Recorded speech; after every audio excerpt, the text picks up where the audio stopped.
who's Terence?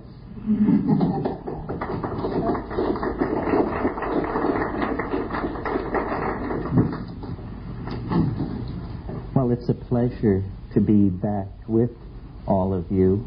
I feel like this is the home parish, so to speak. This seems to be the place where I see the most number of faces that I recognize. So it's sort of like a family meeting. The formal title of the lecture is Nature is the Center of the Mandala. And this is really basically simply a structure to work off of, to anticipate and discuss where nature lies in the future, the cultural future that is unfolding in front of all of us. And to background my thoughts on this matter a little bit, I have always had a relationship to nature which I pretty much took for granted, but perhaps it was more intense and somewhat unique than most people's. I grew up in a small town in Colorado. I was very early into being a rock hound and then a butterfly collector. I had no interest in stamps or baseball cards or anything like that. It was always natural objects. And the attraction of tropical butterflies was the exuberant expanse of color, the affirmation of the patterned richness of the universe that seemed to be thrown out like a spark by these things. And eventually I pursued it quite far and was for some time a professional butterfly collector in tropical Indonesia in a pre-Buddhist incarnation. And this search for iridescence thrown off by nature, seen first in the glint of metallic ore crystals, and then in the colorful expanse of butterflies, and then in tropical fish, reached a kind of apotheosis with the discovery of the psychedelic plant hallucinogens, where suddenly the color, the flash, the iridescence was not 2 or 3 dimensional, but it was multidimensional. It was inside one, outside one. It was like the ultimate tropical aquarium, the ultimate butterfly cabinet, the ultimate mineral show. And it led me to travel then and to place the particular experience of nature in the wider context of place. And I traveled in Indonesia, as I mentioned, where because of glaciation and the shallowness of the oceans, evolution has been proceeding at different rates on different islands relative to the depths of the separating channels. So as you go from island to island in Indonesia, it's like stepping into 10 different bedrooms, all by the same interior decorator, but all slightly different. Different because of the context in which the evolution took place. And these times spent, and then of course there were the times in the Amazon, which most of you have heard me lecture on, where the pursuit of psychedelic plants was really in the forefront. But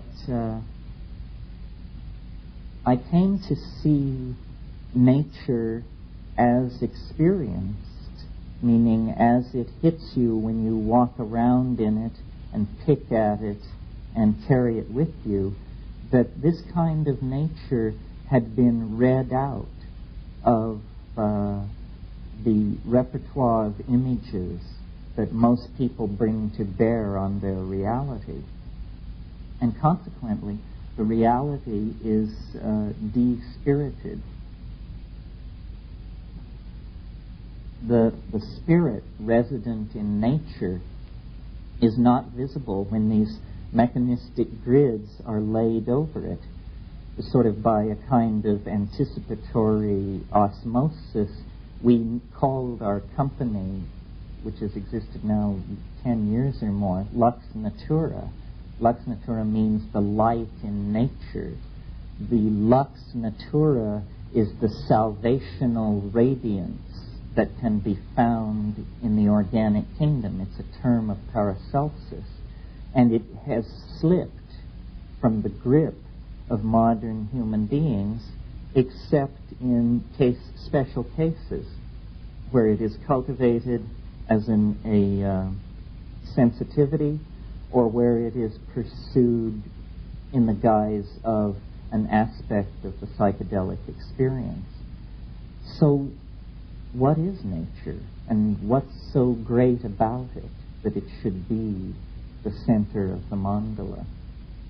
Well, it seems to me that it is psyche in a way that has become occluded by the perverse development of language, so that what we take to be exterior to ourselves and sustained by the laws of physics, which do not arise out of the human mind, is in fact not that at all, but a kind of stratum of expectation that has been laid down by the human journey through time. Now, granted, there are aspects of nature which are not part of the human journey through time, but they are occult from our point of view. They are not expressed, except perhaps through the demonic artifice of an instrumentality. And this has been the course, or the strategy of science, is to use an instrumentality to reveal the mechanics of the occult side of nature. The problem is that this occult side of nature, once explicated, does not yield a satisfying reflection of ourselves. It yields instead a very unflattering reflection of ourselves, if any at all. So, in Hawaii, sitting on the mountainside, you think that you are like Lenin in Germany or something, and you have to politically think it all through so that to whatever degree one's voice is heard, mistakes are not made. Because it seems to me clear that a small miracle is taking place.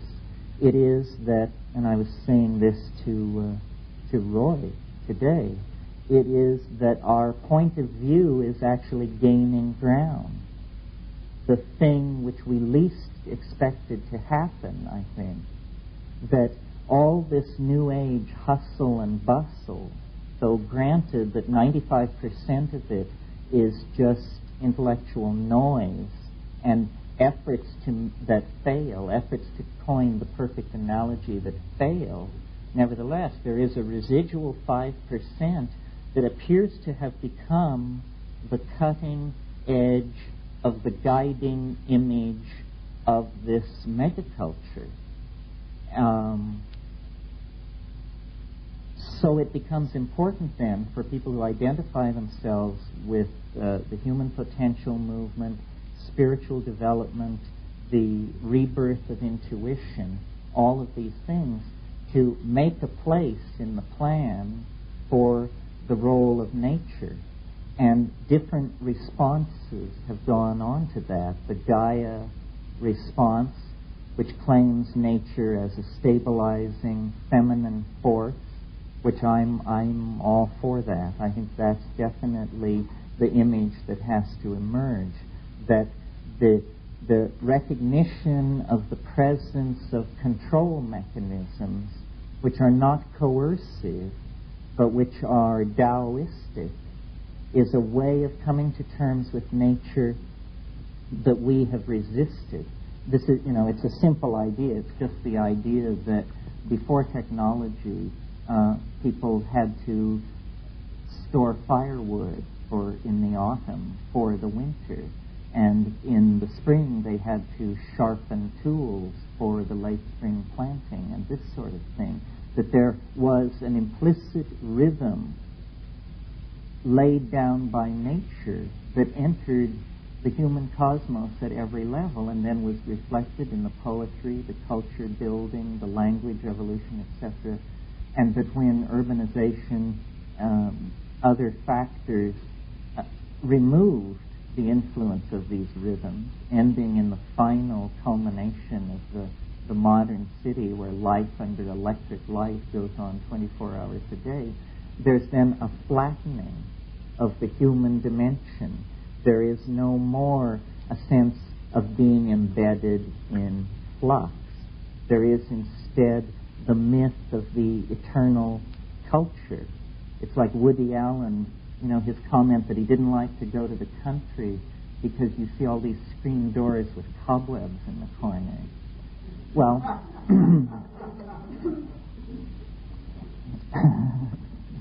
you got to come to terms with this kind of thing.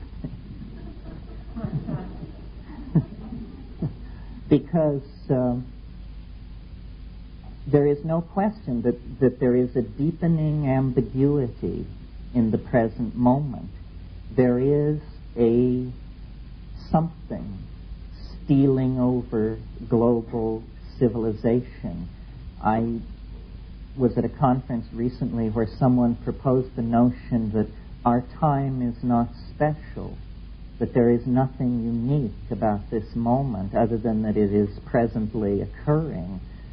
I think nothing could be further from the truth, and that actually the deepening ambiguity of the historical experience, which registers in all of us as a sense of how weird it is, how compressed time is, how complicated the interconnections are, is a real phenomenon which eventually will be elucidated. In other words, it will be recognized as a phenomenon. Eventually, there is going to be a break with the prevailing paradigm of historical process.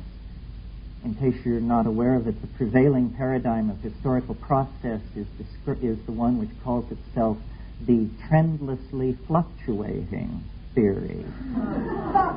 And it says we trendlessly fluctuate. And to search for a trend is to just be drawn into a kind of cultural hysteria. The fact of the matter is that standing outside the cultural hysteria, the trend is fairly clear. It is a trend toward temporal compression and the emergence of ambiguity. How is it possible?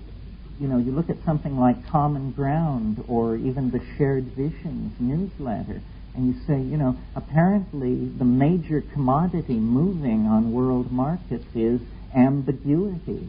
The voices which whisper to us from crystals, herbs, and housewives, the invisible fields from all dimensions which impinge upon us, the imagined histories and futures which intersect the present moment.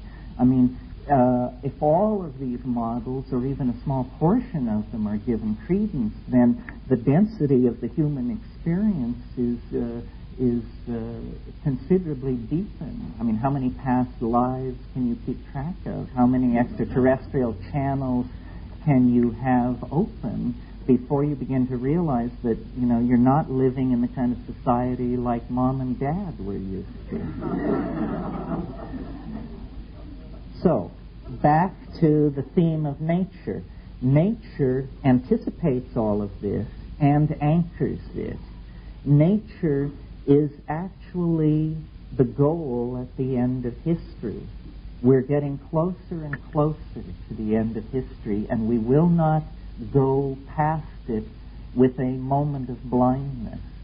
There will be vouchsafed intuitions about the emerging structure of the other into which culture is being subsumed. You're all familiar with the image of the Ouroboros, the snake which takes its tail in its mouth. Well, the end of history, which you've heard me talk about as an archaic revival. That's true, an archaic revival, but the ground of being in which the original archaic Renaissance occurred was nature. So in terms of the expression of design elements, in terms of the expression of human relationships, political agendas, all of these things, the economies of nature are going to set the guiding images. It's very interesting. I read Stephen Jay Gould's book, Biophilia, in which he describes his work with ants in Suriname, and how there are ants which grow fungi in their nests. They cut leaves off trees and chew them up into this mash, which they then store in rooms underground, and they bring the right spores to it and grow it there, and it produces a sugar which the ants then eat. And they tend the fungal gardens. They actually remove foreign spores and this sort of thing, and the whole symbiosis goes on. Well, it's a symbiosis between a social organism, the ant, and a fungal organism which is able to provide an enzyme, sugar, which drives the ant society to a greater state of activity. Activity being the bottom line in an insect economy, where how much you can get done determines how well you survive, provided the triodes of getting done are well established. Well, this provides a curious analogy to the situation that exists in human societies vis-a-vis hallucinogenic plants. Hallucinogenic plants act as enzymes which stimulate imagination. And imagination, having a practical side to itself, is usually reconnected to this process in a feedback loop that asks the question, how can we make more of the hallucinogenic plant which is giving us all these great ideas? So then you get initially the invention of agriculture. But one can't grow all plants in one place, as we learned even about Hawaii. So then the feedback loop in the imagination, driven by the presence of the hallucinogen in the diet, asks the question, how can we get the plants that we can't grow? And the answer is networks of trade and systems of barter. And behind that lies the need for language, similar sorts of things. These kinds of symbiotic processes are implicit in the human experience.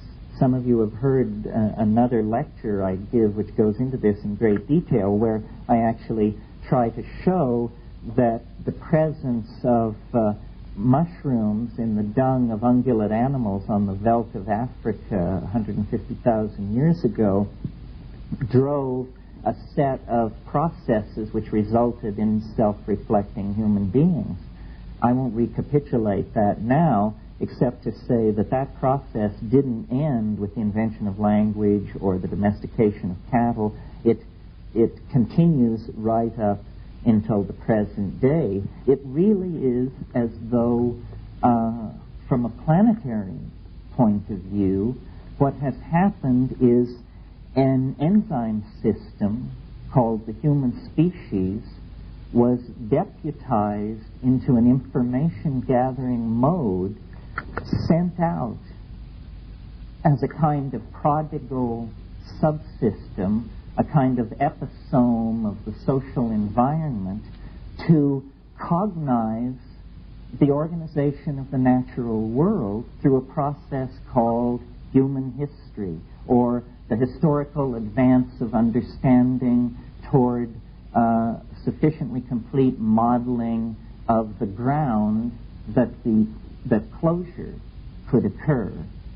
And that is now, I think, what is happening, that the human species, which was deputized for Gaia into the fall into profane time, the time of non-participation in the immediacy of the Tao, through a series of successive linguistic declensions. That's what it was. I mean, this begins to sound almost biblical, because what we're saying is there's a fall, and the fall is somehow related to a confusion of languages, not one from another, but from the object of experience. And as the language became less and less natural, the world of the species using this language became less and less natural, because the evolution of symbols moved toward the abstract, became the realization of ideals. Notice that as early as Platonic philosophy, and I'm not sure, well, no, even in pre-Socratic philosophy, you get the enunciation of abstractions, great overweening concepts which subsume large sets of particulars underneath them. And this ability to subsume the particulars under a name, which is a class name, is the beginning of this process of replacing the natural language with the symbolic structures that then interfere between soul and nature. The reason for this process we can really only guess at. It seems as though nature requires this reflection upon itself, that the completion of nature is somehow in the hands of a single target species, which acts as an enzyme within the global organism of Gaia. From the point of view of an extraterrestrial looking down on the surface of the planet, there are not discrete organisms. There is simply a gene swarm, and through transmission of viruses and numerous non-genetic ways in which genes are transformed, the previously imagined sharp declensions between species are actually somewhat illusory. So that really, within the confines of my body, the unfolding of gene expression and the molecular assembly of enzyme systems and proteins and that sort of thing is simply under a tighter regimen of control than are the same kind of processes which are going on between people. We are really a loosely regulated organism that has a tendency to ever tighten the control between its subunits, so that you can see the evolution of language, the evolution of technology, and its being at the service of media, the rise of cities, oral poetry. All of these things, we seem to strive for greater and greater cohesion, greater and greater free flow of thought among ourselves. And what we're looking toward is a moment when the artificial language structures which bind us within the notion of ourselves are dissolved in the presence of the realization that we are a part of nature. And when that happens, the childhood of our species will pass away, and we will stand tremulously on the brink of really the first moments of coherent human civilization. And when that happens, the noise which haunts our social systems, our inability to couple things together so that they work, will begin to evaporate. This, I think, is already beginning to happen. It's a slow process, but it's a kind of cascading phenomenon such that once it begins to happen, it happens faster and faster. And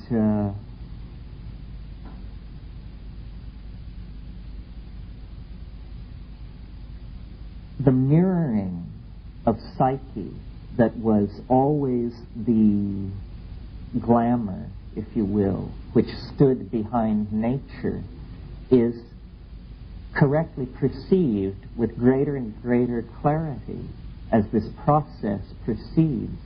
And this correct perceiving of nature's relationship to self and language is the essence of all of these cultural vectors that are converging. Feminism, the exploration of space, the perfection of the thinking machine, or of the human-machine interface, the mysterium tremendum at the core of the psychedelic experience. All of these things are, I think, going to be seen as anticipations of this post-historical state, which lies beyond the working out of the themes that have been set in motion by materialistic science. In other words, the forces that are being set in motion and sustained by so-called new thought, new age thinking. This is why, because this seems to be happening, because it seems that we, and by we I mean all of us, did in fact identify early on a trend in society which is now going to have enormous repercussions, that there is a responsibility to clear thinking about what this thing is and how it works.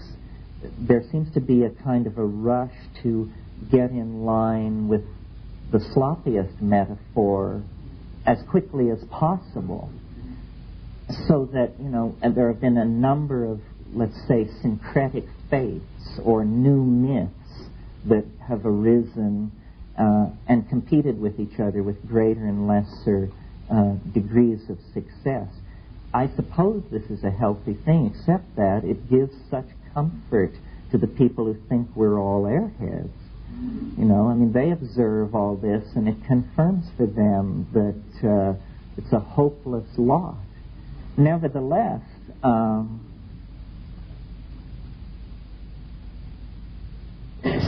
So I guess what I want to say about that is that everybody has their own version of what is the mistake which is being made, right?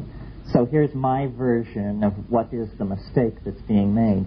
It's that there is a confusion between scientific materialism and reason. Science has set itself up as a kind of new pontificate, and brooks no challenge. It expects to make judgment on any idea emerging from any realm of human endeavor. It has set itself up as judge and jury. The fact of the matter is that this is only by virtue of its spectacular acts of technological prestidigitation that it's able to presume to do this. Because really what science is most successful about in telling us about are realms which none of us have ever penetrated nor are ever likely to. How much do you wish to know about the rings of Neptune or the quark? We're continuously sold the line that somehow when the metaphors of consciousness are fully mapped onto quantum physics and biology, that a great step forward will have been taken. It seems to me that since the information coming out of quantum physics and molecular biology is so removed from the realm of common experience, that if we succeed in mapping mental phenomena onto those realms, we will have succeeded in the final act of alienation, because we will have at last totally removed our experience of ourselves from the realm of felt cognition. So I think that instead of the idea that there needs to be a kind of erection of an overarching metaphor from the physical sciences into the social and psychiatric sciences. Instead, there should be the recognition and celebration of mystery, that in fact we are an intelligent species caught in a historical process. No generation which preceded us knew what was going on, and there is no reason to assume that we know what's going on or that the generation which follows us will know what's going on. And what kind of trip is it, anyway, to insist on knowing what's going on? It's a highly unlikely enterprise. I mean, look at the data sample. The data sample is your lifetime on one planet in one tiny corner of the universe. And from this, via the fallacy of induction, certain principles of uniformity are extended to the far-flung corners of the cosmos in space and time.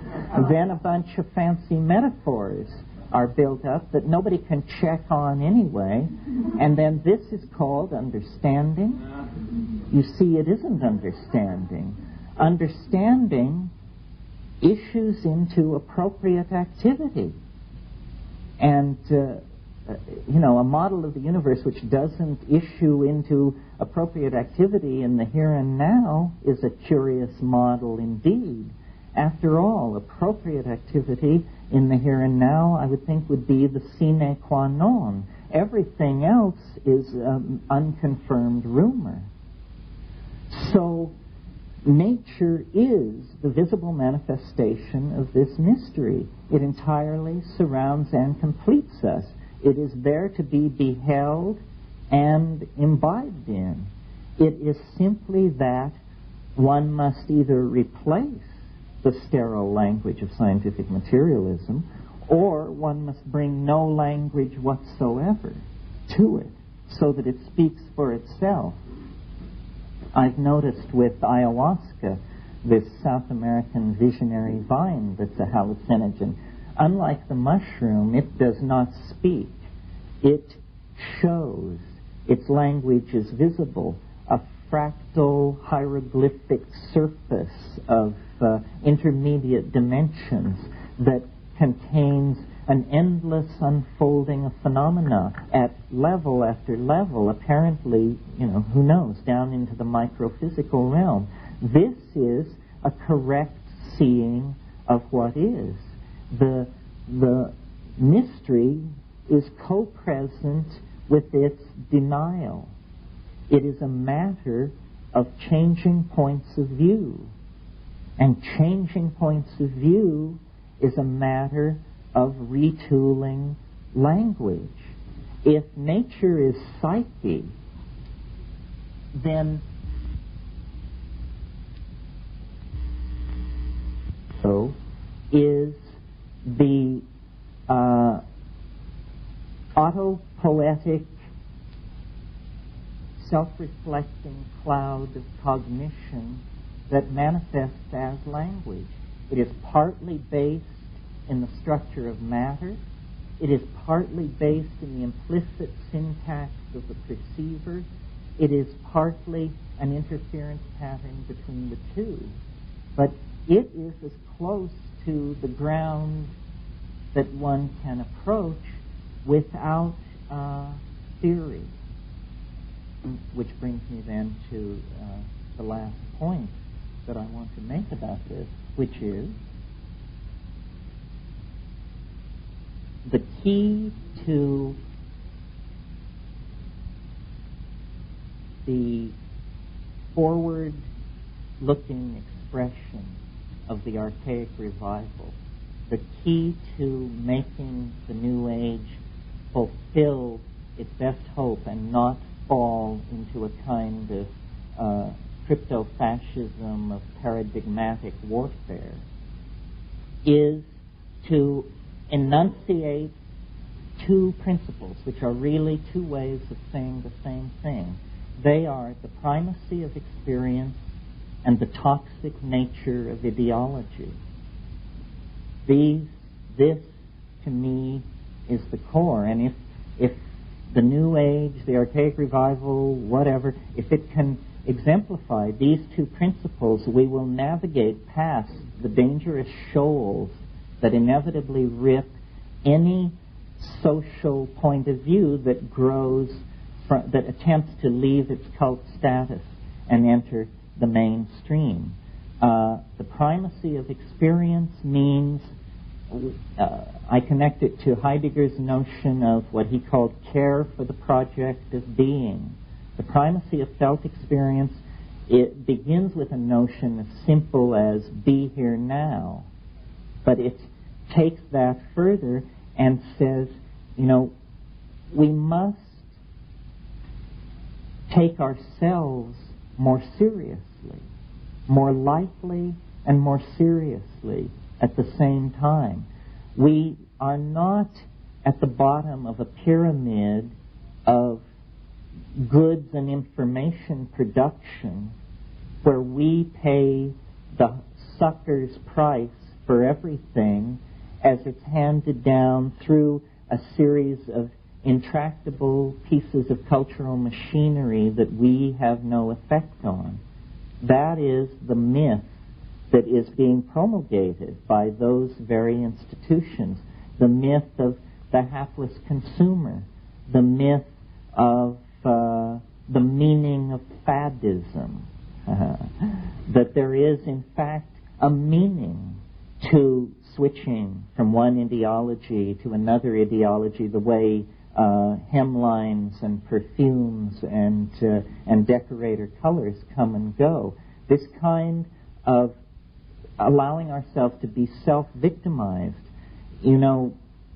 God forbid, I'm now at an age where 3 times in my life I've seen good ideas emerging on the fringes of American culture end up as slogans for Madison Avenue. First with the Beats, then with the hippies. I'll never forget the day I first confronted a billboard which talked about the Dodge Rebellion. Rebellion was our word, not their word. And here they were, our word selling this piece of tin junk. So, the co-option that comes from disempowering yourself with regard to what you view as important. Which is more important to you, your opinion or Ted Koppel's opinion? It's got to be your opinion, because these other things are just chimeras. They're myths in the electronic night. The other side of that is the toxicity of ideology. That ideology itself is poisonous. That in the 15th and 16th century, it was like 120 years of intermittent religious war because people were so uptight about whether or not you were a Catholic or a Huguenot or a Walloon or all this stuff. These were life and death issues, and finally people just became sick of it. And I hope, I choose to believe that we may be approaching such a watershed with the social ideologies that have just been dinging themselves into the global population for the past 100 years. They are extremely bankrupt. The notion of any kind of serious competition between Marxist-Leninism and capitalist democratic techno-fascism or whatever it is ludicrous.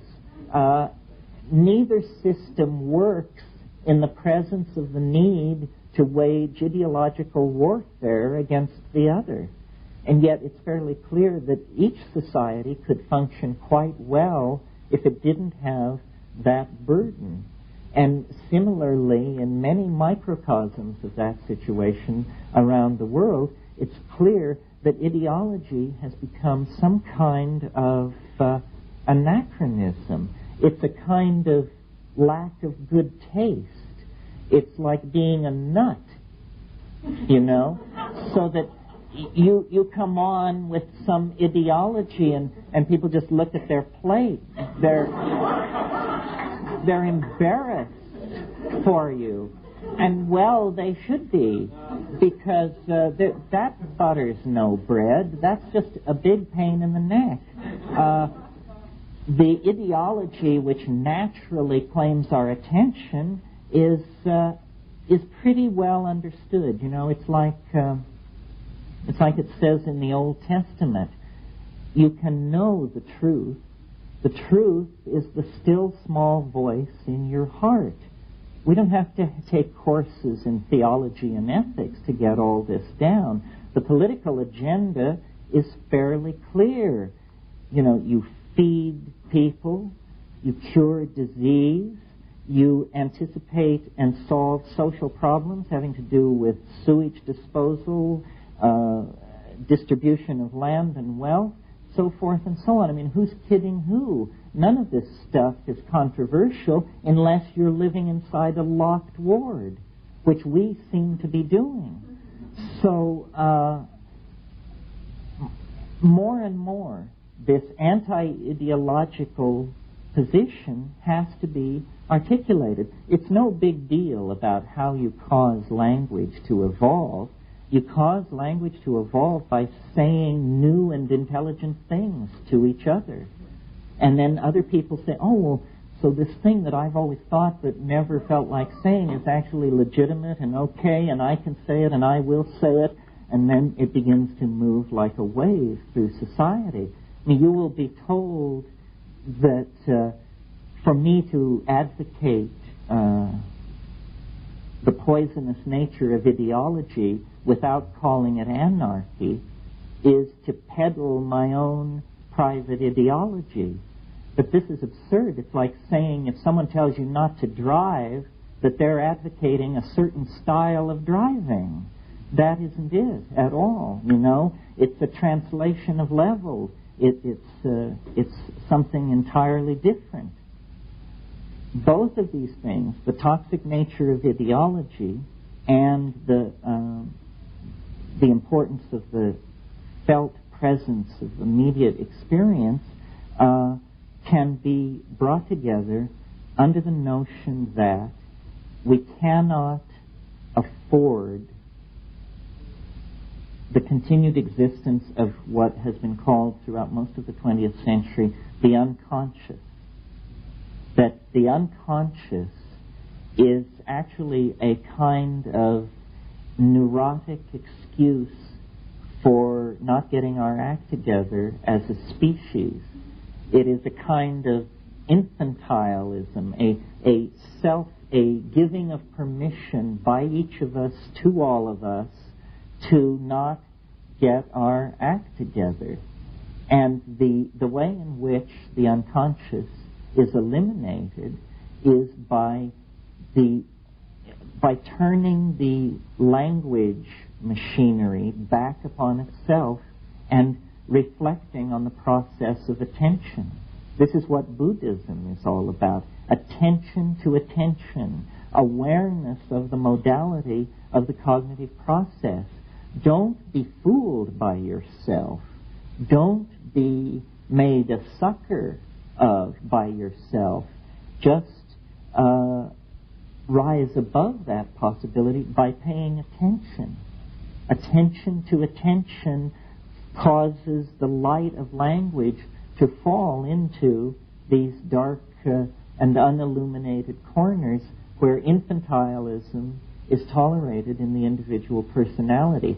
Doing that to oneself has a kind of a morphogenic field effect, a kind of chain reaction which sweeps through society. This is, I believe, what all these gurus are always trying to say in a somewhat, I don't know, more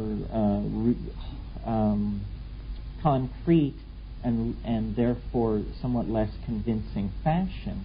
But it's simply that the act of conscious self-inspection creates more conscious people, which create a more conscious society, which erodes the possibility of the poisonous and toxic effects of ideology. This is what psychedelics were and are about in terms of their social position and their legal position in society. Psychedelics are illegal not because a loving government is concerned that you may jump out of a third-story window. Psychedelics are illegal because they dissolve opinion structures and culturally laid down models of behavior and information processing. They open you up to the possibility that everything you know is wrong. And, government and society spend a lot of money educating you into being a loyal worker, consumer, debt payer, and citizen. So if anarchy is to have a meaning, and I think it is the great future for human society, because what it means is only responsible human beings can exist in an anarchistic society. To the degree that people are responsible, we will have anarchy. And the reason America, I believe, historically has been so successful is because it's really a place where you can almost get away with anything. And if that is lost, if monolithic ideologies throw a damper on that, then cultural momentum will pass to other cultures. And in fact, to some degree, I see this coming. We had a conversation with a prominent politician recently, and he pointed out that Japan is now the leading Western country. This indicates a cultural crisis of some depth for the ideals of the American Constitution. My brother is a brain scientist at the National Institute of Mental Health in Bethesda, Maryland, the crown jewel of American brain science.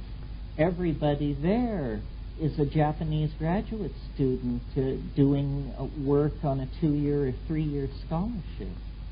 So,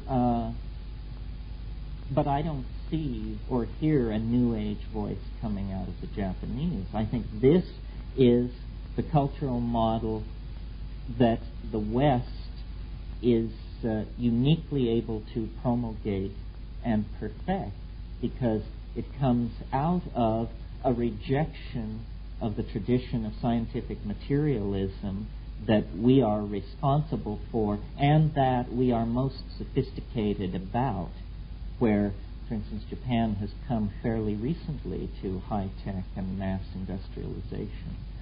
So I just basically want to leave you with that. The notion is that nature, which is the linguistically expressed topological manifold of the psyche, is an historical object that is pulling us forward, and that when we actually cross into the eschatology that appears fairly imminent, we will find it to have been anticipated by the human relationship to nature, the embedding of psyche in nature through the mysterious relationship mediated by language, and the key to unfolding a sane society, in my single humble opinion, is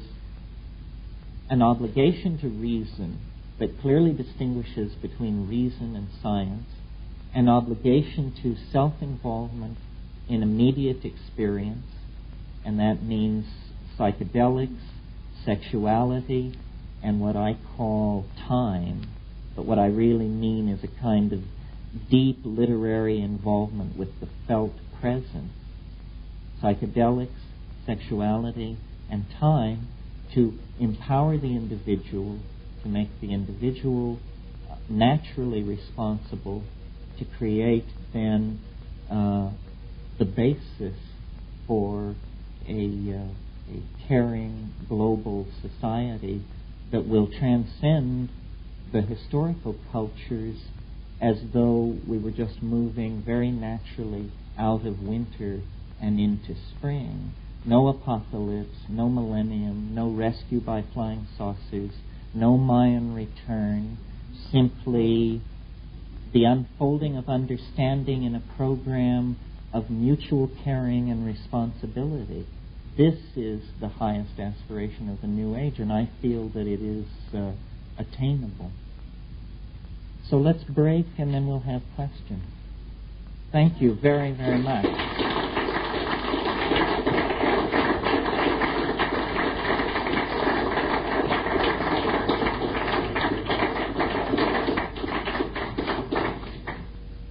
Okay, is there any kind of response to this evening's talk?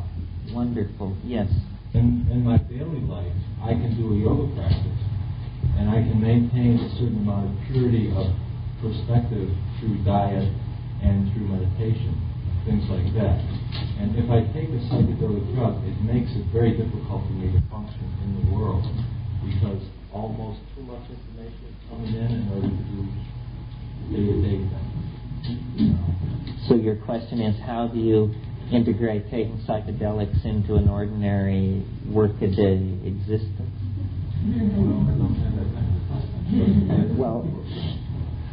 Well, I don't know that it is easily integrated. I mean, I'm not sure whether you mean you can't function while it's happening or you can't function 3 weeks afterwards.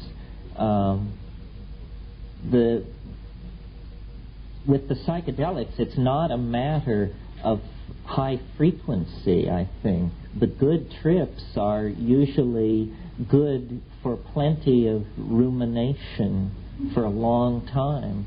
The harder the hit, the longer you want to ponder it before you go that route again. It isn't like a practice. It isn't like something you do daily. It's more like a unique act of courage that arises out of the substratum of ordinary daily existence, whether it be profane or sacral. There really isn't an answer to your question. As long as we're part of the worker anthill or living in a society which makes tremendous demands on us, it's going to be a problem. The way to take psychedelics is, you must have seen these T-shirts which say, "I take drugs seriously." Well, that's the way to take them, which means rarely and at substantially challenging doses, and in an atmosphere where there are no distractions. And by that, I mean, other people will say something different, but I mean no light and no sound, including music, unless you're a musician or you have some special relationship to music. But really, what you're trying to see is the surface of the brain-mind interface, and to the degree that you can create a situation of sensory deprivation, you will have a greater expectation of succeeding. Some people wouldn't dream of tripping without music, but I find that, it becomes the trip. The whole thing then becomes about that piece of music, where in silence it would have been equally audially interesting. So it isn't, the early model of the psychedelic experience was sort of that you eat an orange and look at art books and listen to Bach's choral preludes. But that art historical approach to it doesn't give enough credit to the power of the substance. I mean, it can lift veil after veil in silent darkness to just catapult you into endlessly undulating tapestries of organic beauty, and there need be no sensory input. In fact, shouldn't be for this to happen. You had a question. I was wondering about practical sort of tips. Like, how do you take something back? It's sort of like going to a magic kingdom and wanting to take back a golden piece with you, or a key, or something, because I lose it, and Well, I think I sort of touched on this obliquely tonight, that attention to attention, or paying attention to the nuances of cognition, is a psychedelic way of being. I mean, if any of you are familiar with Marcel Proust's Recherche du Temps Perdu, he didn't take drugs except for laudanum and valerian and alcohol and absinthe and tobacco and things like that. So he was drug-free, and he managed to refine, this art of just the awareness of the tensions and nuances in the moment. For really, what I have come to believe about the psychedelic experience is that it is simply a compressed instance of what we call understanding, so that living psychedelically is trying to live in an atmosphere of continuous unfolding of understanding, so that every day you know more and see into things with greater depth than you did before. And this is a process, it's a process of education. What the psychedelic experience is it's the process of education so compressed that it has become a cascade of actual visual images, which, rather than a kind of slow unfoldment of linked perceptions, but really attention to attention and appreciation of the immediate. I always think, when this comes up, of William Blake's advice. Blake was, as you know, a great mystical, visionary English poet who spoke with angels and had these wonderful visions of the angelic world.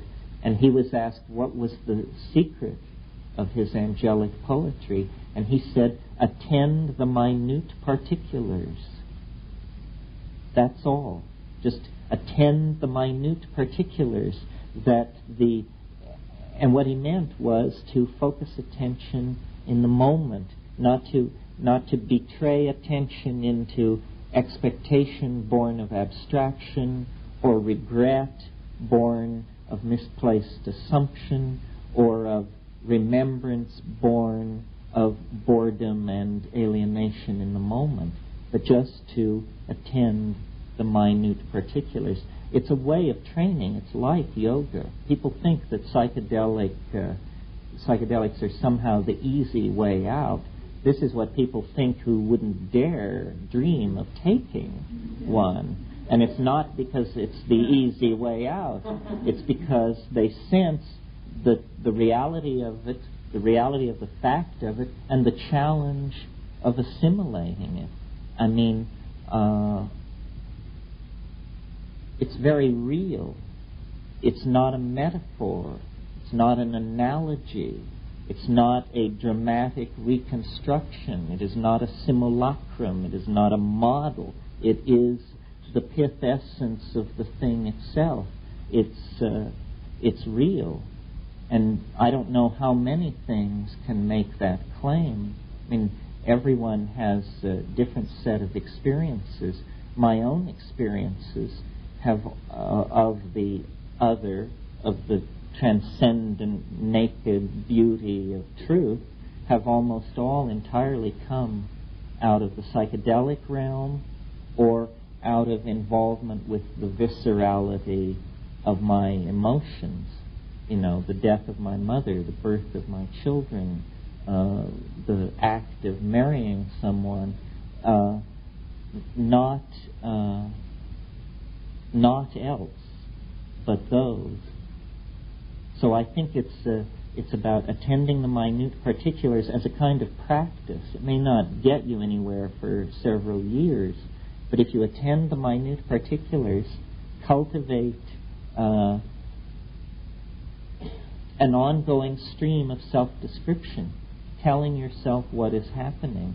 Get used to the idea that mind can penetrate the immediate surface of being and reveal the tactile density of it as a manifold whose measure cannot be immediately taken by the eyes, that it's deep, it's connected, it's complex. Everything holds within itself the anticipation and the memory of everything else. Yes? I guess I don't feel so optimistic. Well, it's hard to feel optimistic sometimes. But it's almost like an obligation. And I think there's enough evidence around to support it. If Ronald Reagan is going to begin the process of the dismantling of strategic nuclear stockpiles, then, what would a civilized and humane political leader be doing in this context? So, on one level, I'm fairly cynical. I see, people whose major life's work has been banditry and bloody rampage getting into the history books as great peacemakers. Nevertheless, I love the fact that the constraints of the situation have forced these clowns into this position. That's what I mean when I say, that no political group, no faction has its hands on the tiller of history. There is an invisible hand which seems to be channeling the life of these institutions toward what we deem progressive ends. And not because these people have converted to altruism and reason and sweetness and light, but because it's a way for them to save their political ass. So it has become expedient. Peace has become politically expedient. Consequently, we shall have it, I think, in a big hurry. Now, granted, it doesn't address starvation, sexism, abuses of propaganda, torture, all of these things. But I feel like that there is a kind of a logjam in human affairs that formed in the late 60s, where we all looked over into the future and saw what it was, and the governing agencies froze with terror and attempted to halt the onrushing momentum of the 20th century, to not only make psychedelic drugs illegal for the public, but to actually end scientific research into them. This is phenomenal. Scientific research is supposed to be freely pursued in any field. That's the banner under which science rides its horse. But apparently this doesn't apply to hallucinogens. Freezing all dialogue on disarmament. Freezing all dialogue on the retraction of the projection globally of imperial power and strategic stockpiles. All this was frozen in place in the late 60s, and it's only now beginning to give way. The future has a momentum that no institution can deny, and the 25 years of constipated dithering that we have just come through has only meant that now the transition into the new order will be that much more sudden and that much more complete.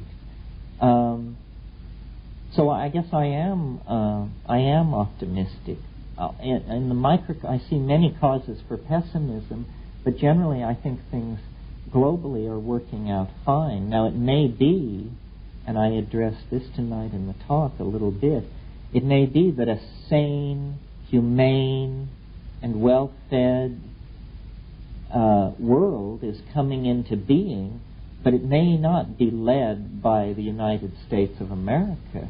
We, muscle-bound with strategic arsenals, unable to produce things which the rest of the world wants to buy, entertaining a massive trade deficit, tolerant of reactionary, pseudo-religious forms of political crypto-fascism. We are, I hope no one's offended by that, we are not exactly in the best position to lead the charge into this great and glorious future. A society with a tradition of resource management like Japan is perhaps in a much better position, although then there are other problems. Japan speaks a language no one understands. It's going to be quite a world if the power of the projection of the Japanese cultural self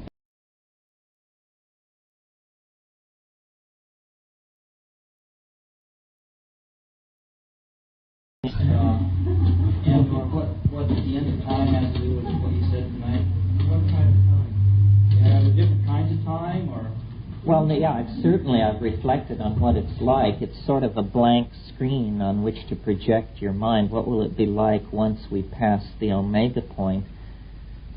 I'm not really sure. I mean, you can take two approaches to it. You can take the sort of the Deus ex machina approach, which means we can't know what it is because it's going to be so wonderful. It's going to be like the descent of the flying saucers, and we will all march into the four-gated city, and that will be it. Or you can take a more conservative approach and say, well, maybe there's something going on in the trends around us that we can extrapolate to try and understand the world beyond the end of time. Taking that approach, what I think is happening, and it's been happening for a long time, and it's very interesting, is that culture is another dimension that, and perhaps properly so. In the early part of my talk, I talked about how culture had subsumed the position of nature, so that we had lost sight of nature by erecting culture through erecting these linguistic structures. But I noticed that, and not only linguistic structures, but architectural structures, the infrastructure of our society, that is what culture is. The way we differ from the Witoto is all the stuff that we have bound into ideas and excreted through our engineering processes to surround ourselves with.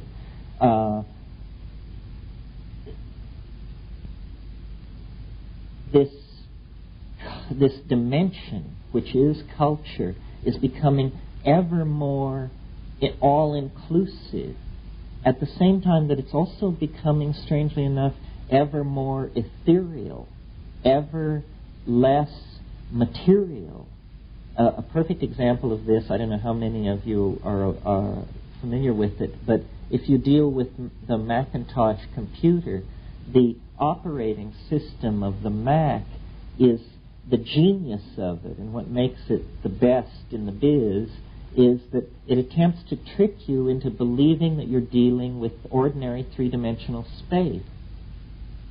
You know, you don't type in commands, you don't choose printed options, you move in a symbolic representation of three-dimensional space. Well, again, to mention William Gibson and his novels, what he imagines is simply a larger version of this conventionalized symbolic representation of three-dimensional space, so that you enter, in his novels, his characters enter into a world where the Bank of America database is perceived as a huge red rectangle, hundreds of feet in height, in a certain spot in the memory of this global computer. And yes, it's cyberspace. And near it is the memory bank of Wells Fargo or something else. So that when you enter into cyberspace, ordinary reality is replaced by a symbolic representation of the informational content of ordinary reality. Well, this is in fact happening. It's happening at a very rapid rate. So the dimension which we call culture, which we have previously erected in the three-dimensional world around us through the intercession of what we call manufacturing and architecture, is very rapidly being internalized and erected as cyberspace, this alternative dimension to ordinary three-dimensional space in which our minds are able to move like fish in water. What I think lies beyond the end of time is a very concrete realization of this other dimension. That's why things like the time wave that I've developed and some of these other projections run off the scale. The world beyond the end of history is literally not mappable in the lower order set of mappings that are applicable to history. So it is like being downloaded into circuitry. It's possible to conceive of the entire human species fitting into the area of a large refrigerator in cyberspace, so that the goal of history is the creation of a mirror image of culture in the cyberspatial dimension, so that culture in the dimension of nature can be slowly retracted into the compressed quintessence. You can almost think of this as an alchemical process. We're talking about forging a philosopher's stone out of a hyperdimensional medium which is composed of energy and language, and into which we can all cast ourselves at will. It is, Plato said, if God didn't exist, man would invent him, her, it. Well, it may well be that the pilot's seat, the pilot's chair of the flying saucer is empty. It awaits mankind. It is the condensed expectation of complete interpenetration of all of us through each other and our cultural artifact in a mode that we cannot even imagine. At an earlier talk at Will's here a couple of years ago, I did a talk called Shedding the Monkey, in which I talked about dropping the primate image that is projected onto the human soul through the accidents of biological evolution. That as we take control of our genetic heritage, as we take control of the process of manufacturing culture, we are going to become what we dream we are. And we have never really explored consciously what it is we dream we are.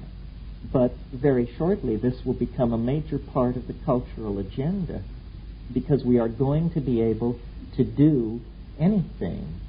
And with that kind of power, again recurring to the theme of the evening, I think we have to anchor ourselves in nature.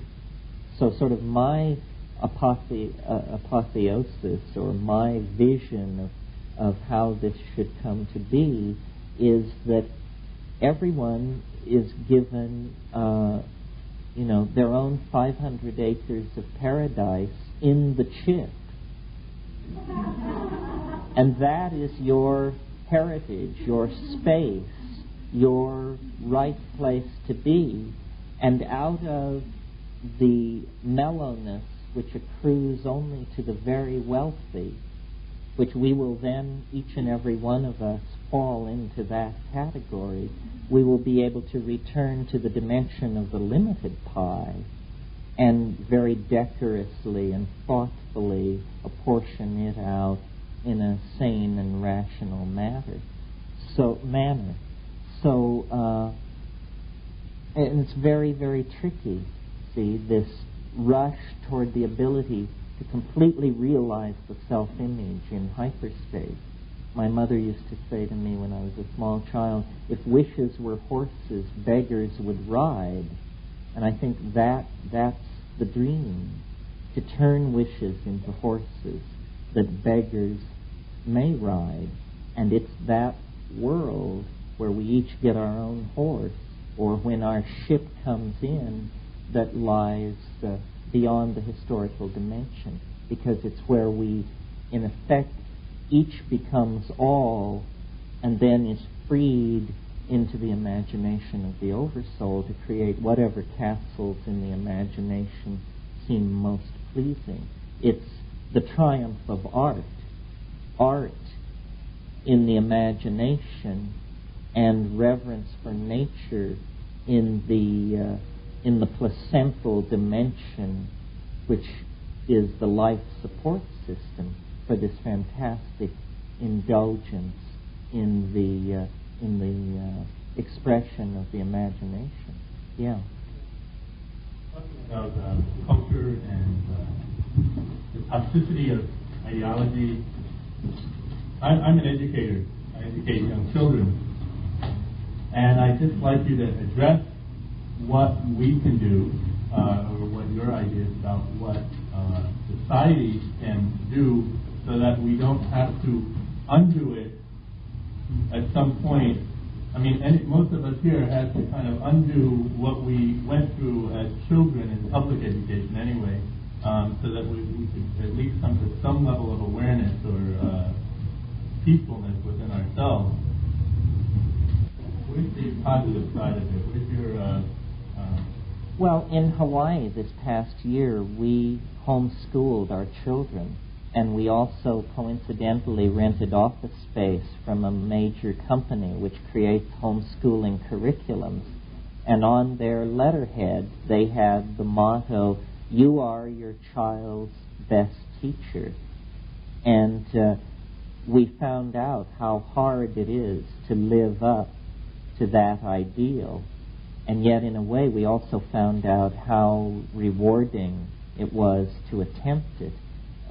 When we return to Northern California, our children will go to public school.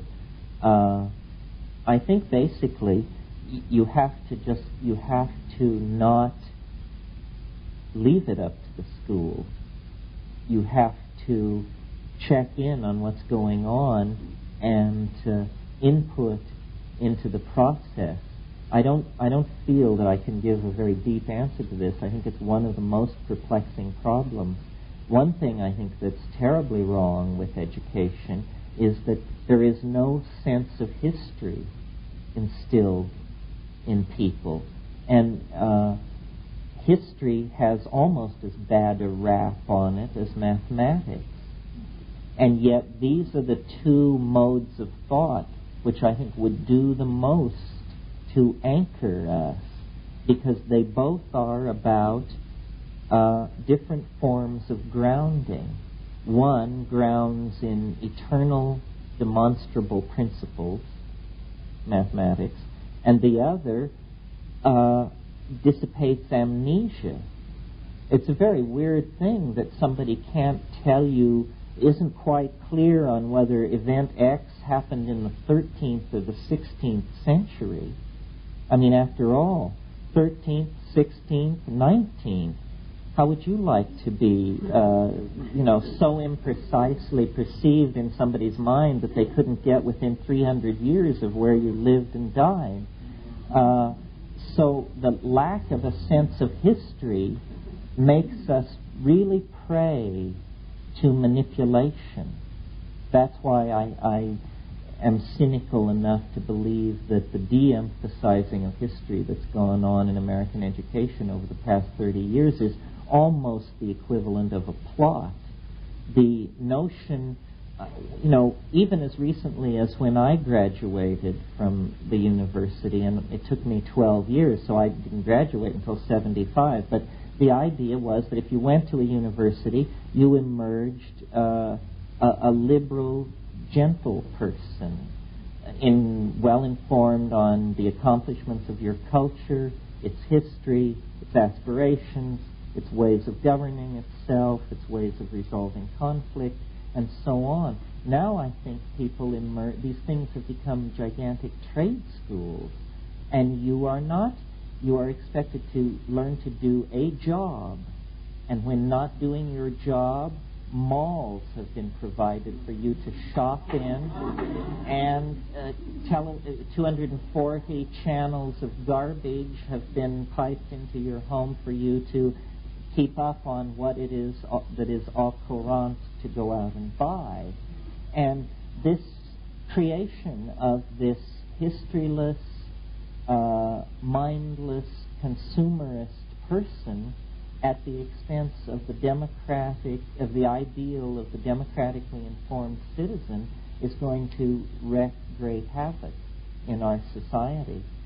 People often compliment me on, my enchanting command of these various subjects and so forth and so on, and I'm amazed because what's being sold to you here tonight, ladies and gentlemen, is nothing more than the fruits of a liberal college education.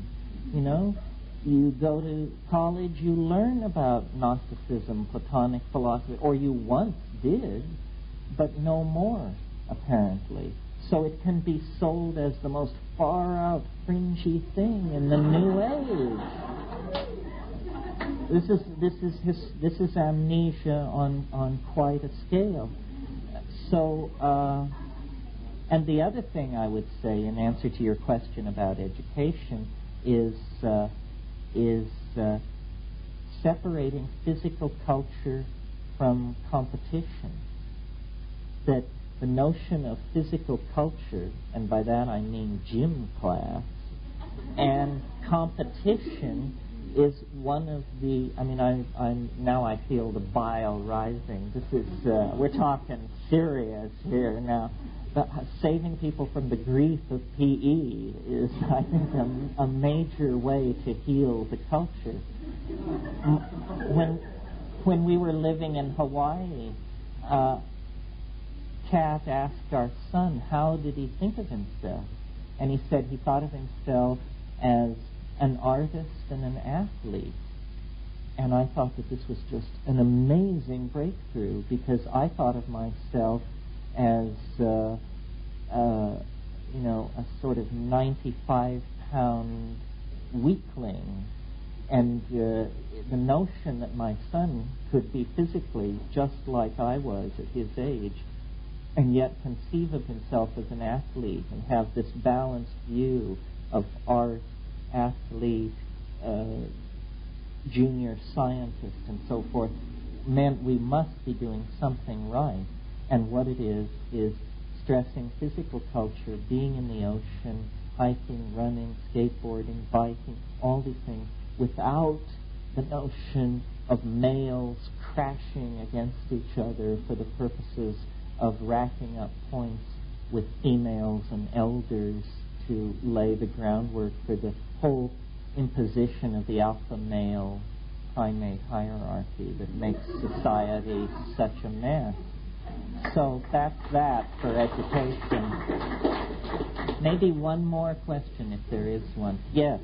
You mentioned the substance from the Amazon that has the power to reveal a lot of different layers in your speech. Did you mention? I think I must have mentioned ayahuasca.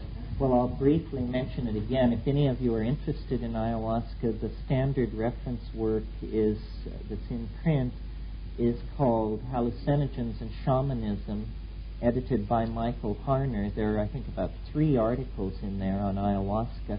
Ayahuasca is a combinatory preparation, a beverage made by boiling down the bark of a jungle liana, which contains harmine and other monoamine oxidase inhibiting compounds, and adding DMT,